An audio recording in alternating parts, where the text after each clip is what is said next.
बिस्मिल्लाहिर्रहमानिर्रहीम अल्हम्दुलिल्लाहि रब्बिल आलमीन वस्सलातु वस्सलामु अला सय्यिदिल अंबिया वल मुरसलीन।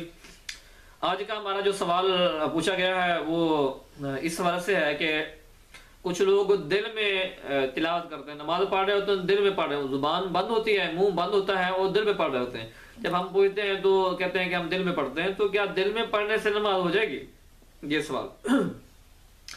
देखिए, नमाज हो या दीगर मामलात हो, उनमें जरूरी है कम से कम इतनी आवाज होना जरूरी है कि इंसान खुद सुन सके। मसलन अगर कोई बंदा दिल में कोई मंसूबे बना रहा है, किसी को कोई बात कह रहा है, अपनी घरवाली को वो दिल में मंसूबा बना रहा है, मैंने उसको छोड़ देना है, उसको तलाक देनी है, दिल में मंसूबा बना रहा है, या मैंने उसको दे दी है, तो दिल में दी हुई बात का कोई एतबार नहीं है जब तक वो जुबान से नहीं निकालेगा। और जुबान से भी कम से कम इतनी आवाज होनी चाहिए कि वो खुद सुन सके।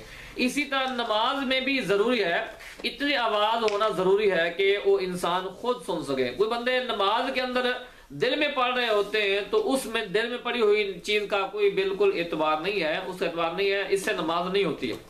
आपने कई दफा देखा कि वो लोग बंदे ऐसे हाथ बांध के खड़े होते हैं, जब हम पूछते भी क्या कर रहे थे, वो कहते नमाज पढ़ रहे थे, दिल में पढ़ रहे थे। तो इस दिल में की हुई तिलावत का बिल्कुल एतबार नहीं है, इससे नमाज नहीं होती, इससे नमाज नहीं होगी। आपको चाहिए कि कम से कम आपकी इतनी आवाज हो कि आप खुद सुन सकें। अगर वहां पर शोर भी नहीं है और बंदा खुद बहरा भी नहीं है तो उसके लिए जरूरी है कि कम से कम इतनी आवाज जरूर हो कि वो खुद बंदा सुन सके। अगर कोई उज़ुर है तो फिर अलग बात है, अगर उज़ुर नहीं है तो इतनी आवाज होना जरूरी है।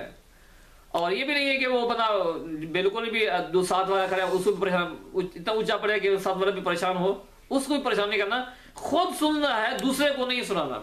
तो ये है आपका सवाल, तो उसका जवाब मैंने दे दिया है। इस तरह दिल में पढ़ने से नमाज नहीं होती, दिल में तिलावत करने से नमाज नहीं होती।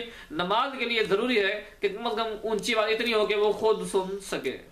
तो दीगर मामलात में भी इसी तरह होगा कि वो इतनी आवाज जरूर हो कि वो खुद सुन सके, तो उस पर गिरफ्त होगी वगरना नहीं होगी। और ये है आज का आपका सवाल और उसका हल। जी।